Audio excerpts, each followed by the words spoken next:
come to the second panel of today.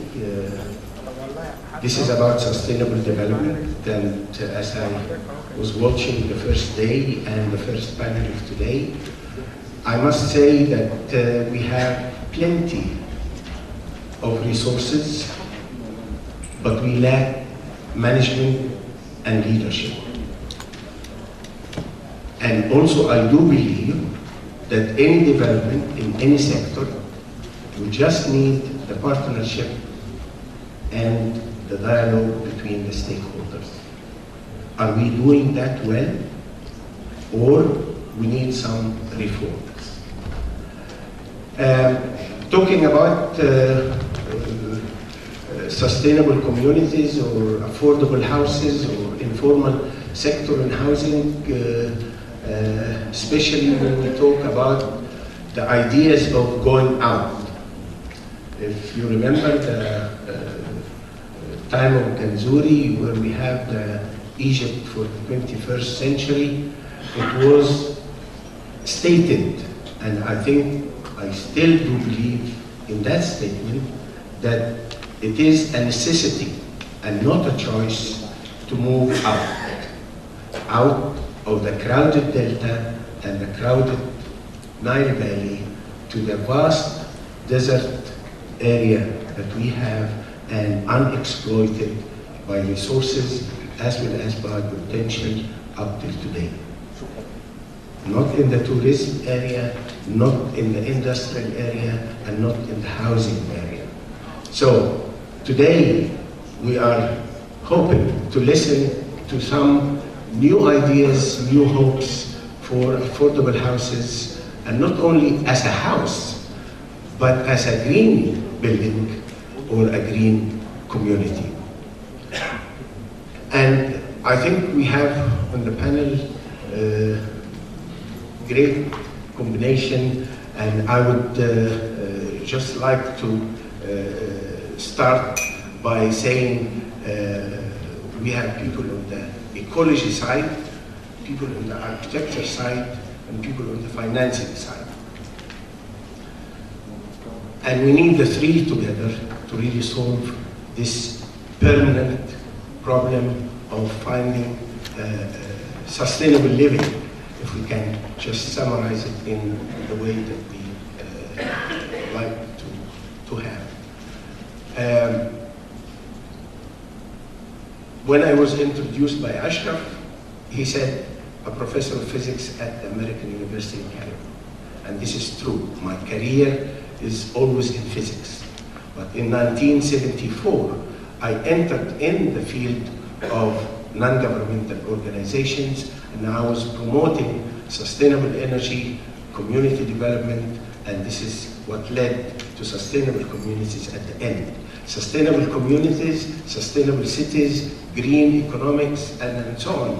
We really need the multidisciplinary approach, which means also the partnership between the different stakeholders, which also needs information and open dialogues, where we are in today. And I would like to maybe start with Charlotte as our guest from Germany, and ask her first the question that's remaining when we say an affordable housing. Would it mean that if we go to green buildings, would it be too expensive for an affordable and low-income part of the population? The answer is definitely no. It is all a question of planning and cooperation and common dialogue. And the use of local resources. That means we can even take the waste from cities and turn it into energy or building materials. We can talk about PPPs, not PPPs, but PPPs. People-private-public partnerships. Because if we don't involve the people, nothing happens. Then it's all paper and theory. Because sustainability comes from sustaining. And sustaining is about starting up things that have come to stay and not only to go again when the experts leave. So this is a journey for a lifetime. And the integrated planning that we are doing is the way of architectural planning where we consider all these aspects, but not coming with German solutions to Egypt, but coming with our knowledge from Germany and working together with local partners to develop the local solutions for Egypt, with the local resources from Egypt. And we have a lot of them here. We have the sun, we have the water, and a lot of another renewables. We can make off-grid solutions and be independent on energy supply. And at the same time, through the integrated cooperation, care for cost efficiency. And if we coordinate all the aspects with our knowledge from the local side and the abroad side, then we can finally make affordable housing decent and with green lifestyle. Thank you very much. That would really provide the hope, but we have been long struggling for many years before the revolution and coming after the revolution to have affordable housing. I would like Dr. Bassel to tell me where is the innovative ideas for really getting into affordable housing and also solve the permanent problem of the informal sector or informal housing that we suffer from in Egypt. Thank you, Dr. Salah. Actually, the problem of affordable housing is one that we made ourselves. And it just takes a little bit of a different vision of how to look at the informal sector and informal housing and see that it is an asset, not a blight. Since the 70s, we discovered that we have more than around 60 to 65% of our built environment is an informal sector. Before that, we didn't have any plans to show the amount and the extent of the built environment on our maps even. This initiation started with the mapping that was done by the French in the 70s, and it showed that we have an intense amount of informal sector. People are building and they are solving their problems, but they are left unrecognized, they are left considered as blight, as slums, as informal, and accordingly they were never looked upon as a real estate asset. Currently, we are running more than 75% as an informal sector component all over Egypt, and there is no way, absolutely no way, to remove the informal sector.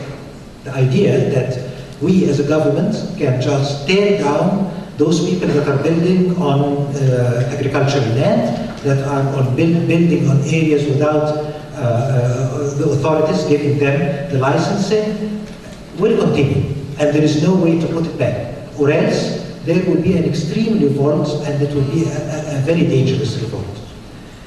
Once we recognize that people can build, and they have the money to build, it just only takes us a different vision to support their building initiatives, to actually guide them into appropriate, sustainable, affordable mechanisms of how to build. We still have an asset as a government, which is giving them deeds. And you still can pressure these people to adapt and adopt their buildings so that they can have incredibly important green initiatives in return for their deeds. Once they have the deeds, the economics of the real estate will change dramatically. There is a lot of buying and selling that is happening in the informal sector. But again, it is limited by the idea that I still don't legally own the unit, don't legally own the land. Once this is done, you can imagine the incredible wealth that will suddenly change the dynamics of the economy into the real estate. A guy called Soto discovered this scenario, and he actually worked with a lot of communities in the United States and in a lot of areas in the world, and he did work here in Egypt too. And he was trying to change the government initiative towards the idea of how to look at the informal sector.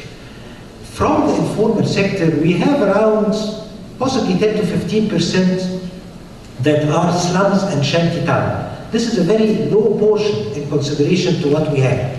And these may require some initiatives from the government to change, but they only constitute around 10 to 15% of the wealth of the informal sector that we have.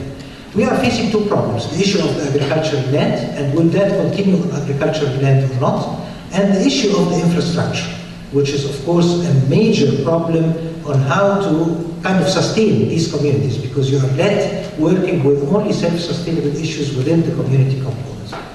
The idea of the agricultural land and building on agricultural land needs a different thought from the government.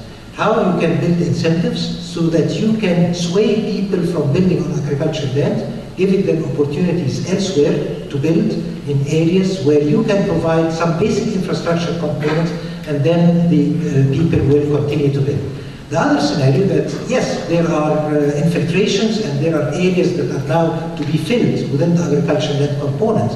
And if you give people some deeds in return of reinitiating some agricultural land elsewhere, I think there will be a will to do that.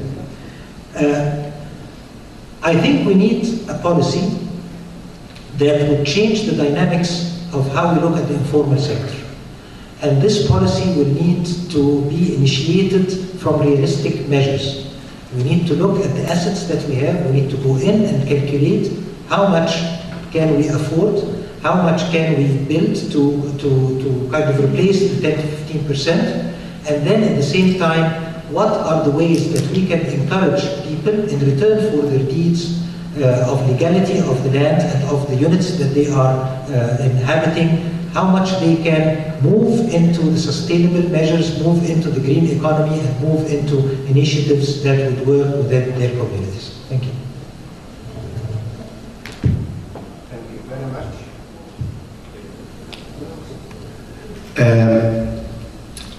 To build a house or a sustainable community, you need three things: materials, funds, and ideas, especially when we go out. I would like to call on Mr. Sultan to tell us what are the ideas for going out with new communities or sustainable living in the desert areas, if we have that in our vision. Well, first of all, I think the first question we should ask ourselves: what do we want to sustain? I think to make the agenda clear, we have two priorities. First, to sustain people, like Mrs. Koch was saying. We have to look how to sustain people, because without sustaining people, we will not reach anywhere, and we have a good example where we are now. And the second thing is to sustain our industries, with all types of industries, including tourism and the session before my colleagues were talking about. The first part, sustaining people, with a big population like ours, and with maybe more than 70% population younger than 30 years old, we have a giant growing that we need very quickly to sustain. And we are all aware, for example, if we take Cairo, it's an extreme example. We have today Cairo, 60% of Cairo's population is living in slums, and it is growing. And before we start looking how to fix and to make this population live in a more sustainable way, we have to look, why is it happening? Because it's still happening and it's still growing. Unfortunately, my research in that regard proved that all these, all the slums that is now surrounding Cairo was done intentionally. Governments before us were doing, before today, were closing an eye on all these slums coming up, because basically they had the interest of these slums coming up, because they were sustaining a government that has 7 million employees. No country in the world can sustain such a huge amount of government employees. So they were giving them 20% of their salary from the government, and the 80% of their income used to come from these slums where they go when they find somebody building without a license. They take money under the table to get him water, to get him electricity, to take them to vote in favor of the parties. They used to take them in buses to go and vote for the parties. All this unofficial building had a reason. And as you mentioned, we have a lot of desert, we have a lot of untapped land, but these slums were created, unfortunately, intentionally. I hope with the revolution that this is the time now to change this perception and really start to work to fix it. Before that, there was no political will to fix any informal building. I hope now that we have to put a priority in our agenda, really how to focus on fixing that. First of all, not happening again, how we don't allow it to happen again. Now, all the developments that were based on improving the slums, on moving people from an area to a completely different area, in my opinion, was completely wrong. The perspective is that 50% of people living in the slums, their work is related to the area where they're living in. And they cannot, they are not financially strong enough to move from downtown like us to 6th of October or to New Cairo. These people have to stay where they are.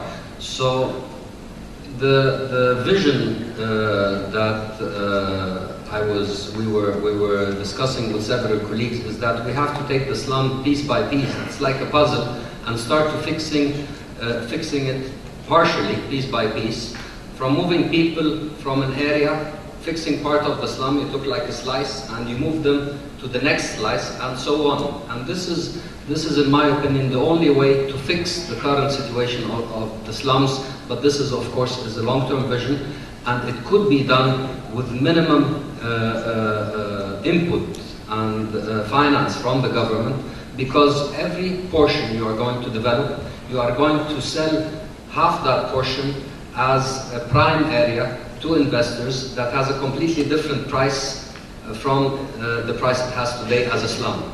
So this, of course, is a very complex planning and urban planning concept, but it is doable, and I believe we should start working on that. However, for the new areas, and not to allow these slums to develop, you have to create an alternative, and you have to create this alternative very quickly. And the alternative is not only on Cairo, you have to work on the whole country with one concept and one vision, and we all have to go in the same direction by implementing sustainable low-rise buildings for our population. And this has to happen. It goes hand in hand with all the, for example, the محور التنمية اللي هو how do you call it in English, the axis, the development axis along the Nile, on the west side of the Nile. We should create a master plan from the Nile to this axis for the future generations to move out of the valley in a sustainable ways, applying all the sustainable and green concept projects and concepts and visions and architecture and utility planning, and all of that should go hand in hand in a sustainable way. And it is not rocket science. Many countries have done it before, and we can do it easily. It's just the political will, and we need to follow a certain vision to create that in a very short time. Otherwise, we are going to face a huge problem. We will not be able to sustain the population, which is the most dangerous part that we can face. The second part, I want to highlight the industries, sustaining industries. Personally, I was working the last 5 years in industrial development. I was the CEO of one of the largest industrial developers in the country, and we developed a park of 1 million square meters, and we have just started 6 months ago commercializing the second park. It is moving very well. We have a lot of demand coming from international demand and local demand. People want to invest in industries in Egypt. They see the potential, they see the markets, they see the workforces. We have a lot of potential, they see the location. But we have a problem in utilities and in energy. And on the industry level, it was a very good experience I want to share with you. We started working with international institutions how to make our industry more sustainable. We worked with Fraunhofer. It's one of the leading research and development institutes in the world for solar technology. And in the industry, for example, factories, you have 60% of your areas are unused roofs. And we started to put in our design guidelines for our investors how to use the roofs to get energy, whether you need electric energy or thermal energy for the industry. And today, when we were doing that and putting that in the design guidelines of our investors, they didn't understand why at that time. Now today, after they started feeling why we were doing that, now it is easy for them to use these roofs with the construction they did, taking that from the beginning into consideration. Today, it is easy for them to implement all types of technologies that are being used even now in Germany. They use that in the industry, with a country like Egypt having 8 times more radiation than in Germany. So your payback on all these investments is less than 5 years. So now people started to believe that we have to go into that direction. This is just a small example. I have also an example about tourism I could give you, but we can discuss that in a different question. Thank you. Thank you very much. Talking about the industries, to build a house or to build a building, you need materials and you need a backup industries.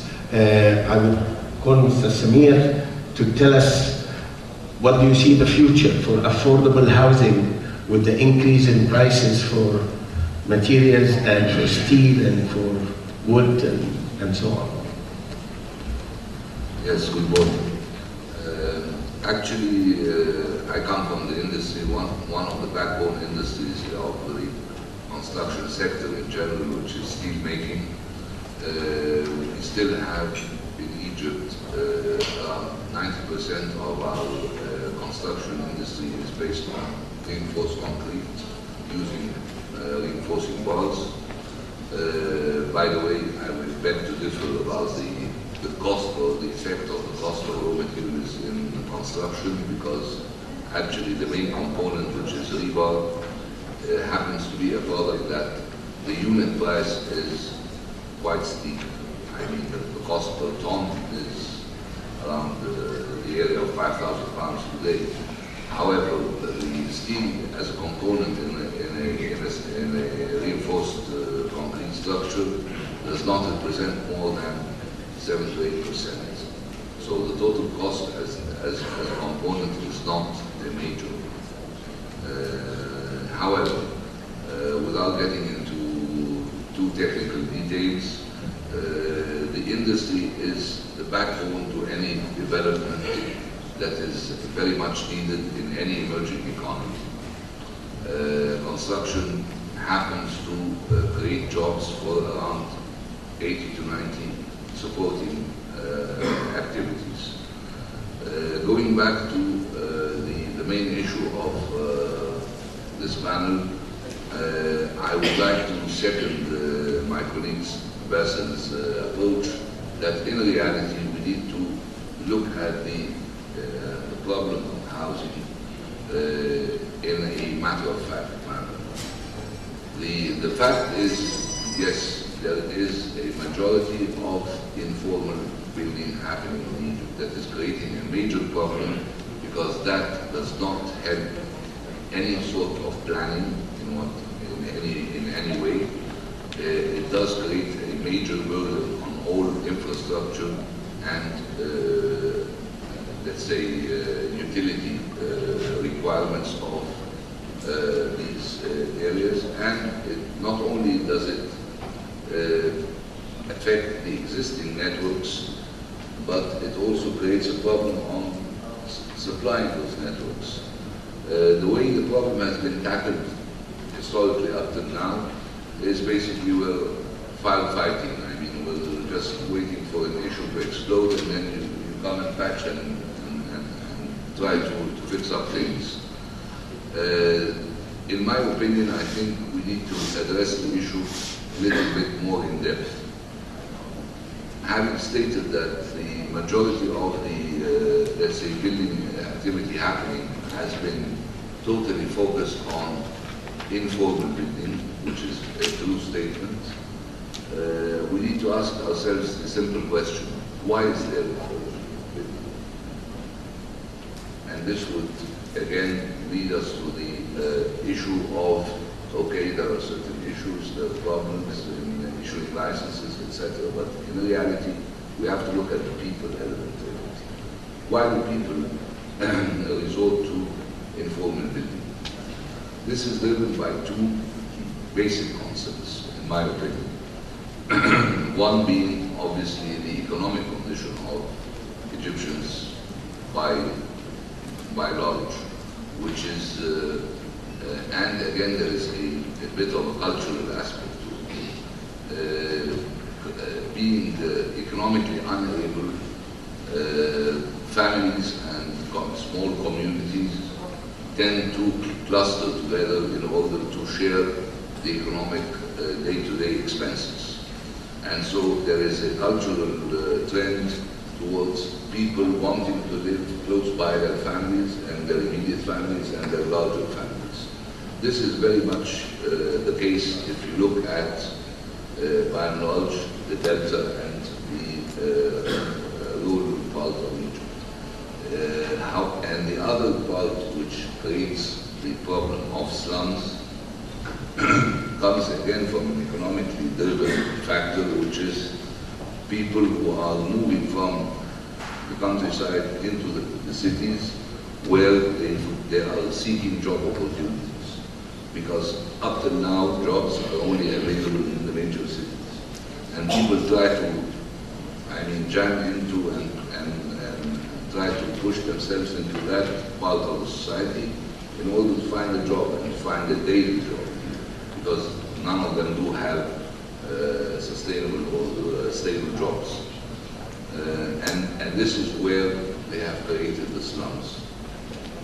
I don't like to use the word slums because it's an ugly one, but the reality is that they have had to resort to informal living. They are jammed and because of lack of economic means, they created actually a time bomb. I disagree that this is an easy problem to tackle. It's an extremely difficult problem to tackle. But we need to take it at the stem, at the root. We need to try to attract people out of the major cities. So far, the attempts that are being done are simply by creating houses of any type, driven by the basic commercial concept of compounds and housing formations that do not really address the need of the community. The need of the community is basically to find a shelter or a house close by a job opportunity, served by a set of utilities and services around. This is where you will achieve sustainability and stability. And then when you detangle that problem, then you can start planning for proper networks of utilities and infrastructure. And of course, this would be a major contributor to solving also the problem of traffic and transportation. Thank you, Mr. Mohammed Farag. Okay.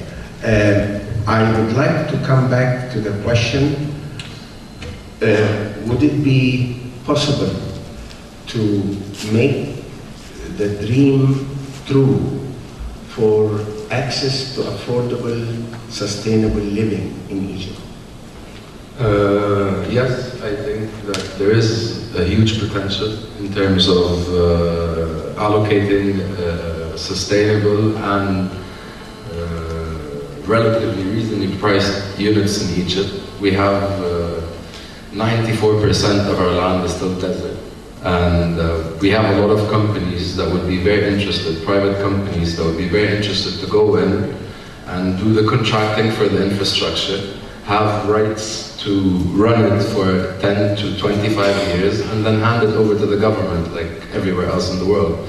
The real estate market, or the construction market, or the affordable housing market, they all fall under the same umbrella, needs to be more privatized in terms of the infrastructure and utilities planning for each district. Sustainability comes from not leaving the area where you live for the time that you live there. For example, if I live in Zamalek, I don't have a job in 6th of October and my kids go to school in Madinat Nasr and so on. For us, I did a survey in 2009 to see how many people go in and out of Cairo on a daily basis. In 2009, the number was 8.5 million people on a daily basis coming in from other governorates so that they could have a job in Cairo for the day and then drive back. With the lack of public transportation, with the lack of job opportunities outside, you're having a very condensed city, which is Cairo, with no room for growth. Also, one of the problems or the hurdles that I see that most of the developers fall into is the nature of our behavior as real estate developers or investors in the real estate market. The real estate market is basically based on followers instead of leaders. 10 years ago, when people used to 6th of October or Atamaya Heights, people thought they were crazy because no one would want to live there, and that everyone wants to live in Zamalek, Muhandisin, and so on. So what we did after 10 years is every single developer moved to Atamaya and 6th of October, and we created another heavily condensed, overpopulated city with not proper infrastructure, with not proper enough schools or hospitals and so forth for it to sustain the people that live there. So we're creating the same problem over and over and over again, which is why I think when you introduce the private sector is the investor. They don't like to lose money, therefore they do proper planning. In Egypt, we have zero urban planning in terms of how we're moving forward. Right now, we work on the low-income housing project.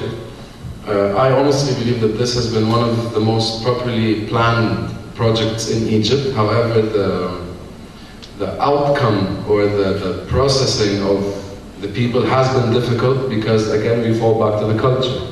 The culture of people not understanding that he deals with the bank or goes to the mortgage or have installments over 20 years.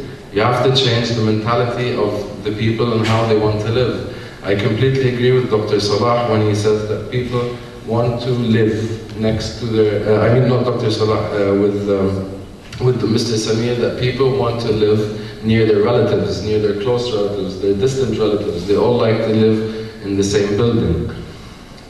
That's my opinion on sustainability, and I want to say one thing about, because we addressed the point of slums. In Egypt, slums didn't originate from yesterday or the day before or during the revolution. Slums originated because of the division of agricultural land. When you divide agricultural land, instead of one person having 1,000 acres and having crop cycles, these 1,000 acres were distributed to 100 people. And these 100 people within the last 60 years became 200,000 people. So therefore they cannot farm this land, they cannot build on it, they cannot do anything, so they sell it. Everyone gets their money, and then the land has a new owner that builds a building on it informally, and then the residents go and lease in it, or he gives it to his relatives to live in it, or his families. And this is where slums originated from. We've spent the last 2 years trying to find the people who built illegally in the desert, calling it agricultural land, but you're leaving everyone who's building right now in the Nile Delta, which is the most fertile land in the world. So the tables are turning, like you don't know where is agriculture land and where is construction land. Because agriculture land is becoming construction land and construction land is becoming agriculture land. We built on the most fertile land in the world, and now we're going to have agriculture in the desert, on dripping, when we have the Nile. You know, I work in both agriculture and real estate, so I'm telling you, we left the most fertile land in the world so that we can go and plant our trees out in the desert using Nile drippage. So when we figure out how to plan this, I think we can start talking about sustainability and doing the right thing, because the whole foundation of which we have built cities in Egypt have been wrong from the start. That's the way I see it, to be honest. Sorry. Thank you. Thank you for giving us a hope to go out. Well, the Ministry of Housing and Urban Development, as you might have heard in the news a few weeks ago, they had a plan of twinning villages. And this is to support the idea of going out, making new communities. If you have a fresh graduate student who is not really able to have his apartment or his housing, and he is listening to us, seeing these good ideas, can we support him by funding? And Ms. Maya Abdelhamid would give us this sort of building stone that everyone is looking for. Could we support in funding individuals or groups who believes this leadership or the investors that we should go out, look for sustainable living in the desert area where we can have jobs, as well as we can have our agriculture and sustainable living? Absolutely. All these problems are recognized and much, much more. I will talk on behalf of the government because it seems I'm the only government person here. I can list all these problems and some more. Imagine the informal stock is 50%, and we have vacant unit of 4 million units here in Egypt, which makes like more than 20% of all the building stock. So there is an extra issue which is the affordability issue and the title issues as well as highlighted by my colleagues. You need financing, you need the culture to be here for the people to know that they can buy these units on the installments. They have to get some assistance because they cannot function at the normal market rates. We have an interest rate environment of a double digit, which reaches like 16% right now. So it's going to be impossible for low-income people to get finances at this cost and get it affordable.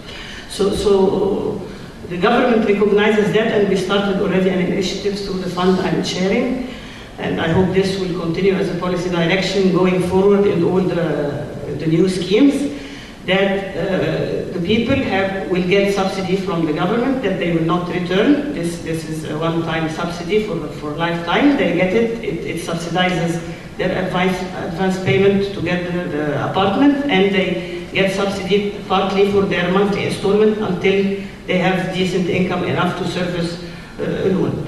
I don't think there are other ways of doing this. Everywhere in the world, people will not be able, the low-income people will not be able to get that through developers' finance over 3 or 5 years, especially with the rising building cost and the income levels we have. So we need to create a well-functioning mortgage market here in Egypt, address the issues of people. We have all sorts of issues like informal incomes, not only informal housing. So we need to look at ways to formalize this income, accept this income at the level of the lenders, give some guarantees by the government, for instance, for lenders to encourage them to enter this field.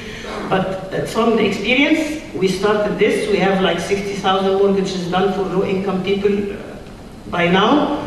The default rate is less than 5%, which is excellent. 5%. which is excellent compared to everywhere in the world, and with all the unrest we have in the streets. So people tend to be keen on paying because this is their house. They're not speculating on this house. They bought this house because they need it. There is huge need for low-income housing. We opened reservation for public housing. We got 5 million applications. So the demand is there. The fundamentals are there. But we just need the right planning and the right support package from the government to help those people come in and work through the mortgage system and get formal housing. And the other issues to be addressed with the tactics we talked about in the informal areas and the rest. One other thing is that we need to make use of this vacant units, so the subsidy should not go only to units newly built, but we can also give this subsidy to houses that are out there in the market. The issue is that I want to subsidize the person. I subsidize the person directly through giving him assistance in the down payment, and I don't care if this is a new house or an existing house. We need to give incentives to people of those 4 million units annual, because this is deadlock capital also. So we need to have a cost for keeping this unit so that people have accept to offer it to the market. And we are also considering an initiative like the one that Mohammed suggested for rentals, because some people don't have the down payment, don't have enough savings to pay a down payment. So we'll be offering soon,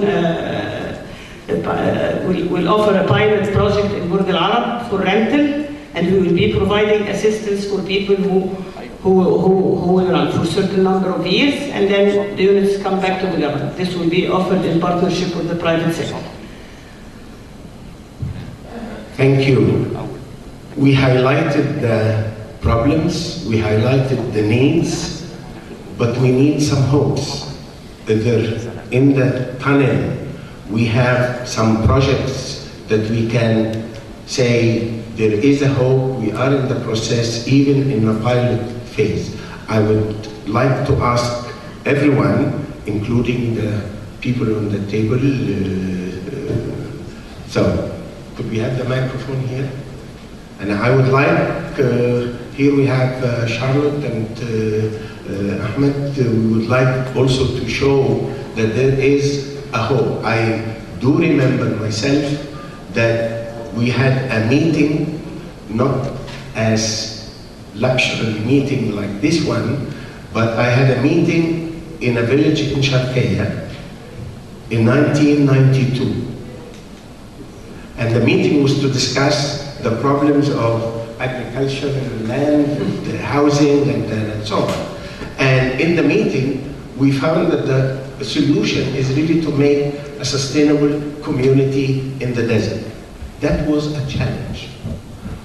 For those who are really interested, they can call me, I can take them to the first sustainable community in the desert of Egypt, and this is in Ras Sidr, and it's named New Basaisa, and supported by the people and not by anybody else. So, who has the microphone? Here. Good afternoon. Could you mention the name?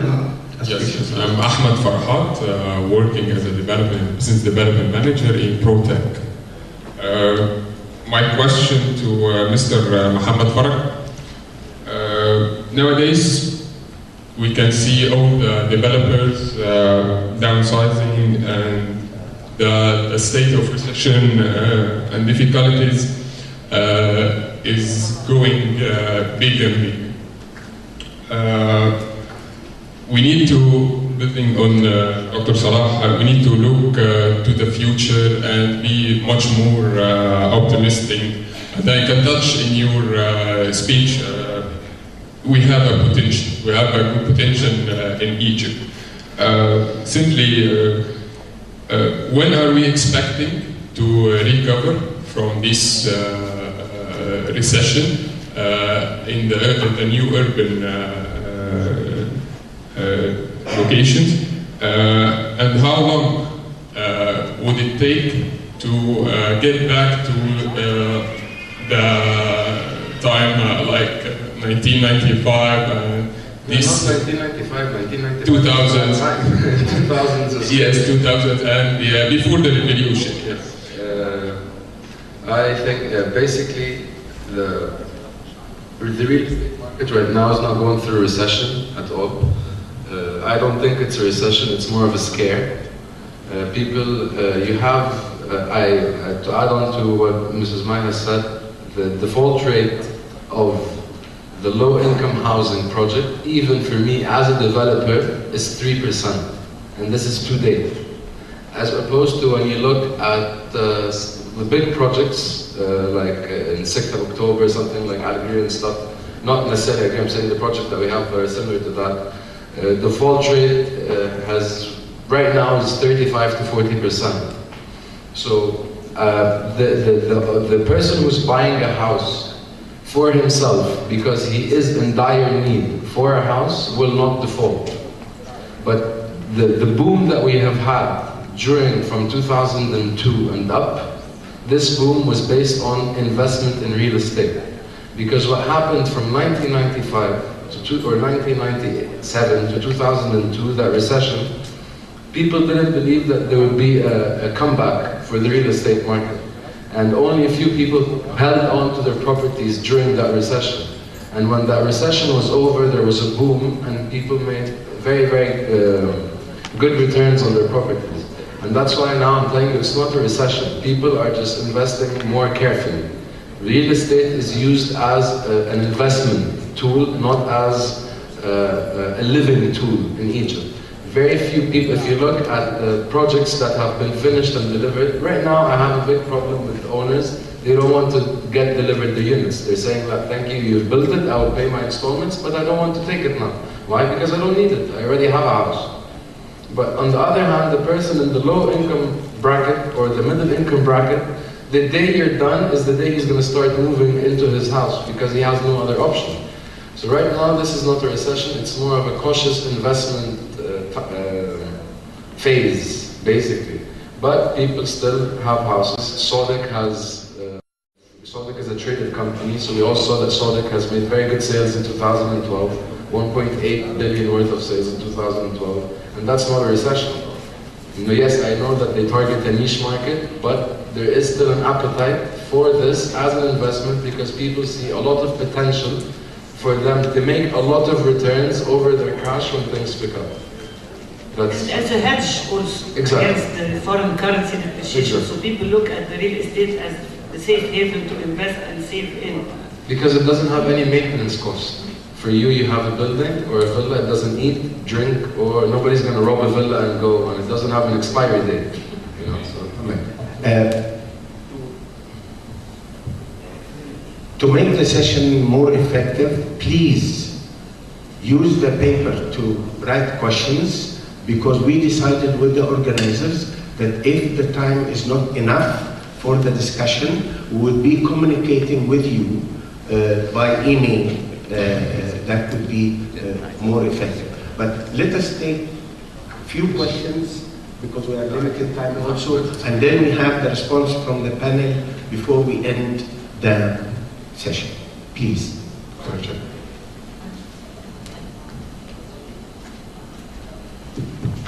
Yeah, I'm Jennifer Bremer from American University in Cairo, and I'm really glad to hear some people talking about informal areas as being, which I much prefer to slums as a term, as being part of the solution, not necessarily, but having problems, but not being the problem. And I think the main thing that's really missing in a lot of informal areas is the government. There has been significant progress in that area. More than you might think. I mean, at this point, many of the informal areas have electricity and sort of have water and some have drainage. I mean, that's the Safin still is a huge problem. But the real what's really missing is the social services and the schools, the hospitals, the clinics, the post offices, the police points, etc. So all of those things are what's really missing.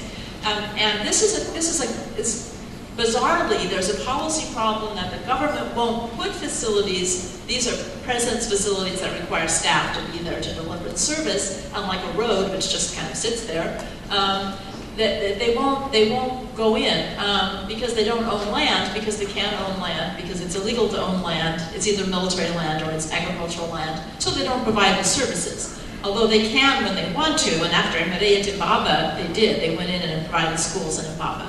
But you wanted an example of a project. I mean, we're working, me and some of my colleagues at AUC are working with a group which has been trying for many years to get to implement a para under which 19 fidans is to be transferred from the military to the governorate of Cairo. And you can imagine for a group of people in an informal area how much effort they've had to put in, and they're almost there. What they want the land for, because they have, this Esbedal Ligana, they have, you know, there's 500,000 people or 1 million people living there.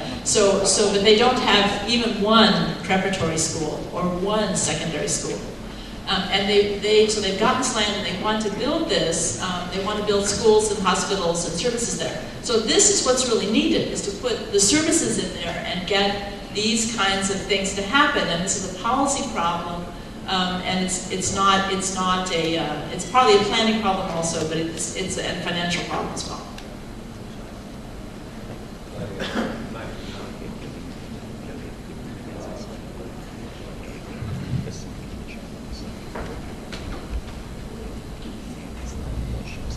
My name is Saskia Zell. I'm supporting the 4 Green Architects here in Cairo with their business development, and my question fits very well to what you said. I once had an excursion to Malta Madea, to a project there which is called the protection of the environment, and they wanted to build a school there. This is a garbage city like Manshid Nasser, where on 4 square kilometers, 300,000 people live. So it is no solution to put the people to another place. This won't really help them. And they wanted to build a school there. And there was a free territory, nothing was on it. And it costed so much money for them to buy this piece of land that it was impossible for them. So what in concrete is done really to help these informal societies to formalize? So what are the concrete steps? I didn't understand any concrete step from this panel. Marco? Yes, Marco.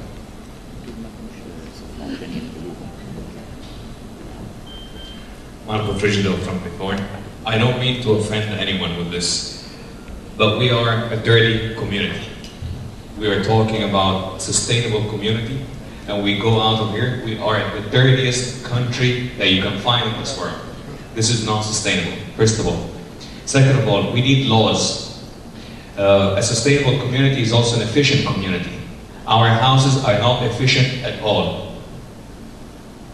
RE developers, real estate developers, are, like Mr. Muhammad said, are followers. Everyone is just running after the other. Look at how many villas are empty out there. What is this a sustainable community development? Look at some of the touristic projects on the shores. I don't want to mention any names. Look at the north coast, rubbish. Buildings, colored buildings. You go to Ensofna, even worse. So where is the plan? We need to talk to the government, because we can have as many conferences as we want, but then the decision makers are thinking about something completely different. They can't even clean our streets. They can't even clean our streets, and we talk about sustainable development. So the innovative approach to real estate should be, let's get together, not compete against each other with houses. Go to the government, now listen, you guys don't know what you're doing. And then we have a strategy. Thank you.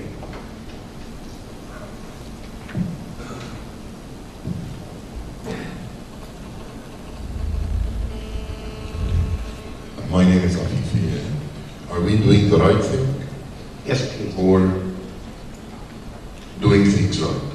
I think we're not doing either. And I I think without having a very clear vision, a very clear future strategy, which is long-term, we will reach nowhere. So many things: sustainable community, efficient community, cost efficiency, low-income housing, services, slums. Each is a separate problem. If we don't have clear strategy, how we will address each by having first a national strategy of where we are headed, what's our vision, and how we will reach this vision, how we will finance, how we will increase or boost the income of the very poor people so that they afford. If we are not going to maintain our medium class people or medium class income, we'll never be able to reach anywhere. I think I heard also green. So if we don't have a very clear strategy where we are going, and start with mile number 1, and then 2, and then 3, and then maybe we will reach nowhere. I would like to hear from you. How do you see this, and how and where we are? I mean, I can listen to a lot of individual approaches and individual projects or initiatives, but they don't see the integrated thing. Thank you. Can I answer this? Can I comment on this? Okay. We'll have a chance at the end.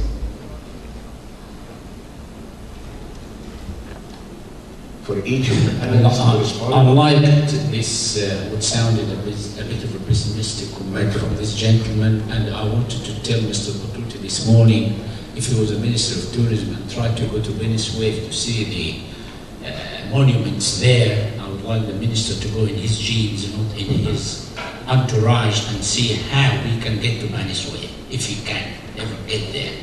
This is one thing. The other thing is that what worries me, with the very goodwill of the NGOs who are trying to help people living in the slums or the informal, it worries me because they are trying to consolidate a situation that's very unhealthy living. And I like Mr. Sultan's suggestions, which I believe was tried in Turkey. These areas has to be completely replaced, not by forced displacement, but by really talking to the people and providing them with good alternative and means of living in those new societies.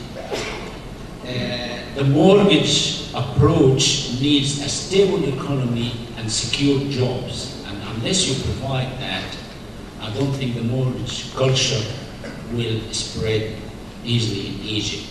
Finally, we hear a lot of ideas in these meetings, and unless there is strong lobbying to implement them, we will go and repeat them next year, and the year after, and the year after.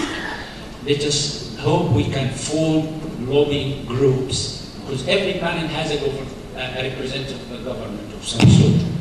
Let us use this and form lobbying groups to really implement what we talk about, rather than repeating them year after year after year. Thank you very much.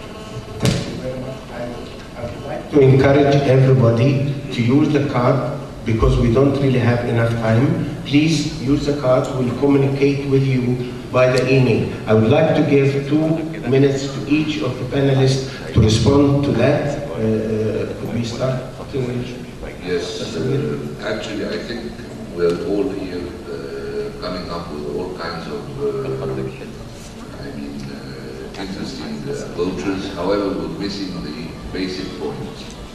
The main problem in the housing industry is that we need to come back to the basics. The house is the main plan of every individual. This is his lifetime dream. And especially in underdeveloped countries or with limited resources economically, a house becomes a one-time investment. In order to do that, we need to look at the market itself. We have to acknowledge that we are an extremely potential market. We have over 90 million population and growing very healthily every now and then, with a couple of million coming up every 10 months. This in itself is an opportunity.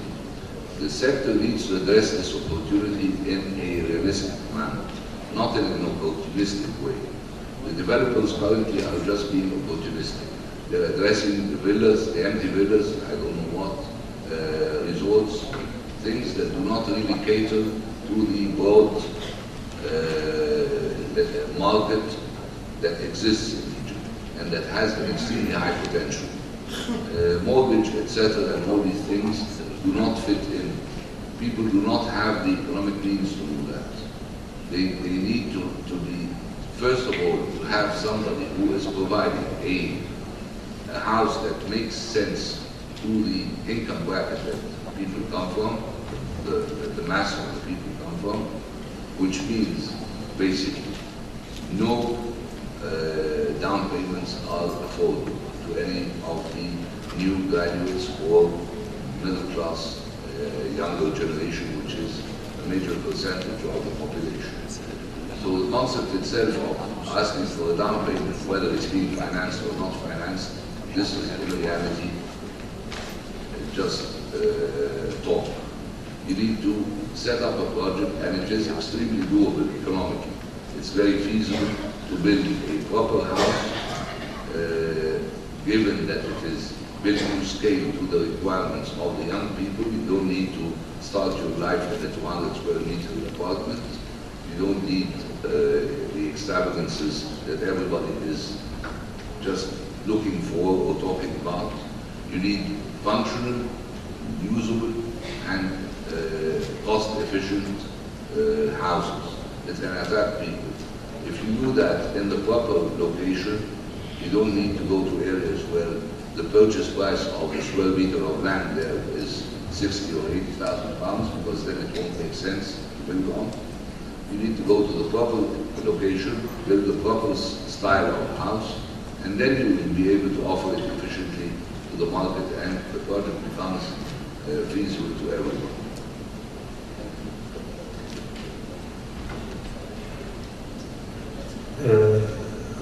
Well, I think a lot of great questions were raised and a lot of realistic queries. And the problem is not an easy problem, and I think it requires, again, a different perspective. Just to let you know where we are, what we are talking about in terms of a little bit of figures. The government produces around 80,000 to 100,000 units per year. The Ta'awiyat and the other investors in the informal sector and the middle to low income class produce around 120 to 150,000 if we are optimistic per year. We are in need of between 450 to 550,000 units per year and growing exponentially. So every year we are in a lag of around 300,000 units. The only way to solve that is through the people. The only way to solve that is by the initiation of the informal sector himself. For a long time, the real estate market was only geared towards the top-notch component. We're talking about upper middle to high-class investment slabs. And all we're talking about the real estate market and the investment issues and stuff like that is geared toward this profit at that end range component. But there are very little initiatives that can really capitalize on the bulk. And we're talking about 90 million people that need real estate. And if the real kind of state investment looks differently into that portion of this sector, I think there is a lot of money there. There is a lot of potential there. There are a lot of initiatives. And the point is, you are not now looking only into household unit. Yes, the household unit are the base of everything. But you are also looking at a community development component with services, with areas of kind of integration. The idea of dependency is a problem. We are now building gated communities with a lot of class separation and class struggle. This is creating a lot of problems socially. Where is the simple kind of apartment building that had kind of people living on top and living below, and they all mix and mingle, and there is a lot of dependency in the income class issues and stuff. I think we need to look at the whole dynamics of real estate and real estate investment in a different way. Thank you.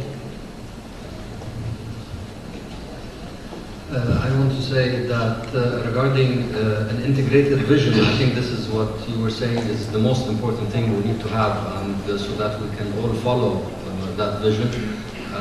I personally have a vision but we need to discuss it. We can maybe sit together.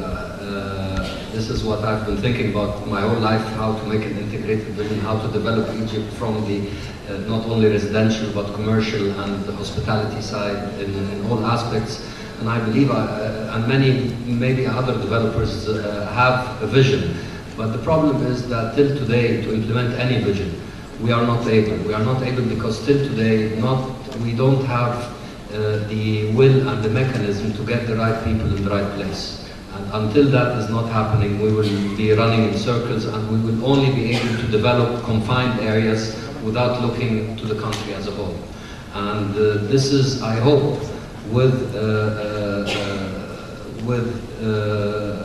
I hope we can see light at the end of the tunnel soon with a government that has really the will to put a vision to develop this country in a proper manner.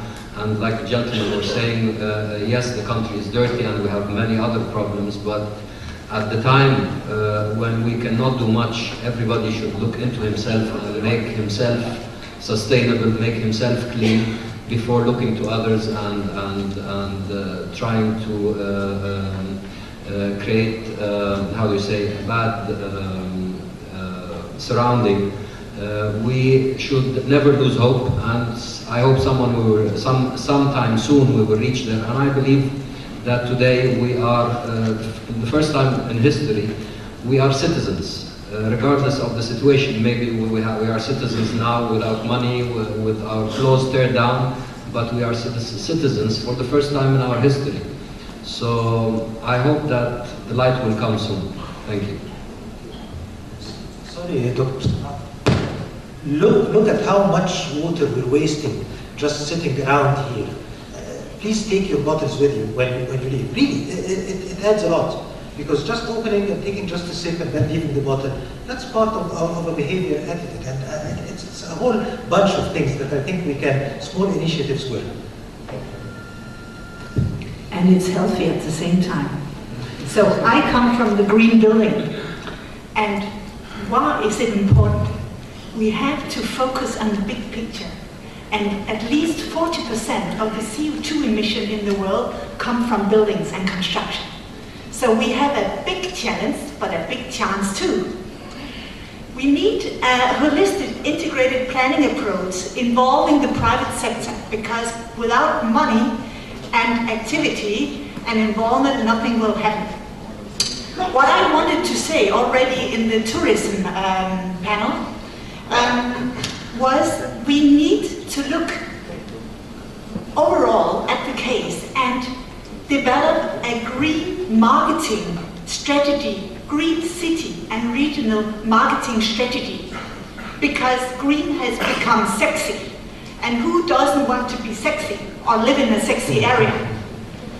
How can we do that? We have to involve government and the public sector. And naturally we have, because we talked about the 4 Ps before: people, private, public partnerships.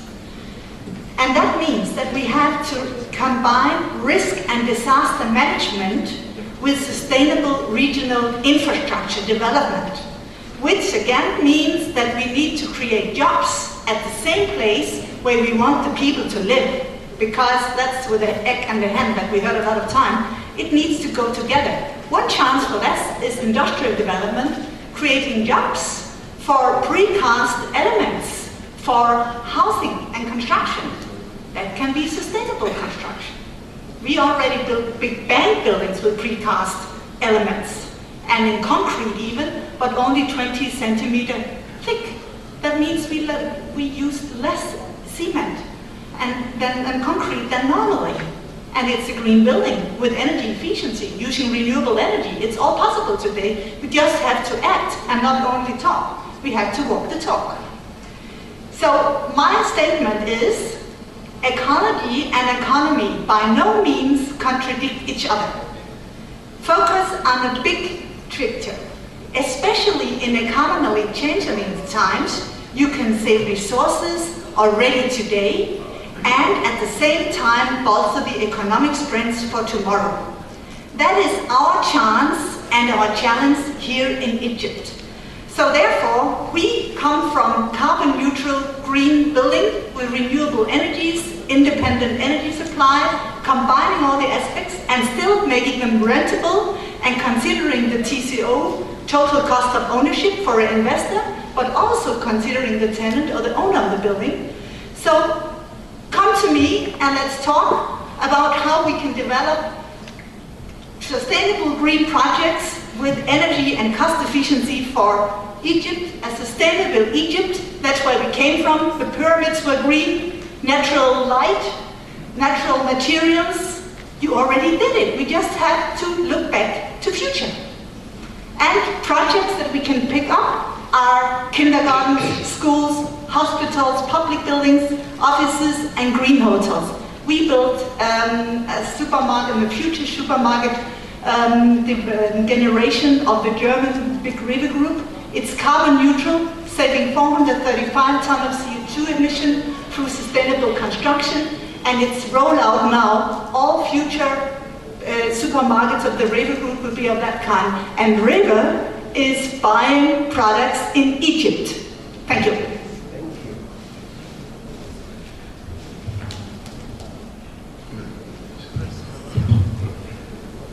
Try to move also to the positive tune, and the good news is that we already have a draft for a strategy, a comprehensive strategy for the housing sector. We have already a first draft that we will be discussing at the ministry level for now, and then we will take it further to the stakeholders, then take it, and this will be a comprehensive strategy that covers all the problems that we addressed, all the laws that we need to change. I can list you a list of laws so that you know that we're not talking just blah, blah, blah like this. This is a strategy. We're not starting small initiatives. It's not trial and error. We know our problems. We've taken all the time sufficient to assess them. And for now, we have a draft, and we will have a master plan for Egypt, the areas that are priorities for development, what laws that we will be doing comprehensive changes in laws that govern real estate development trusts law that we will introduce. We will be changing the mortgage law. The old rental law will be addressed. Maybe the new property, the new rental law also will need some review. We will have a social housing program based on a partnership with the private sector so that we encourage the efficient techniques, the building techniques, make use of the private sector resources and brains to have something sustainable. We will have different components in this social housing strategy to fit the different income categories, rental for those people who can't afford, and ownership in different sizes with different prices so that it can fit the different income levels at this part. I just want to answer the doctor's question regarding the government not being available in the slums, as we say. They cannot be available because if they are, then they will legalize the people being there. And all these buildings that you see over agricultural land is illegal. So if I build schools and hospitals and bus stations, all of this, I will legalize their being in this area, which will cause a bigger picture, chaotic picture. Therefore, more people will go on and build and have the government face the consequences. You either give us the infrastructure that we need, or we're going to live like this and cause chaos and have a dirty, as we mentioned, a dirty city. That's my say, like my say on the informal housing and why the government is not being there. Regarding green communities, I do agree. It is the new sexy thing, but now in Egypt we're heading through what I call the time of the generators. Okay? Every single house within the next 3 months will have a generator for them to have electricity in their house. We're going to Ramadan, summer, all of this, and we have 2 to 3 hours of electricity cuts on a daily basis. You hear that in panel 4. Yeah. So. Okay. Thank you. It seems to me that we have a hope, we have heard of strategy. However, we need 4 things in my opinion. First is to build a culture of sustainability. We don't have it yet. and it needs a sort of promotion, awareness, and even education.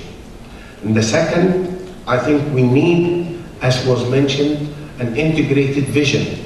And we have heard that the ministry is doing that and has a draft, and we hope that we can have a chance to look at this draft and make our comments later on. But what we are really need, especially from this conference, is to have a lobbying group and a working group that would have a potential move to build few pilot projects of sustainable communities, of sustainable building, of sustainable living for our citizens for after the revolution. Thank you for coming. Thank you for the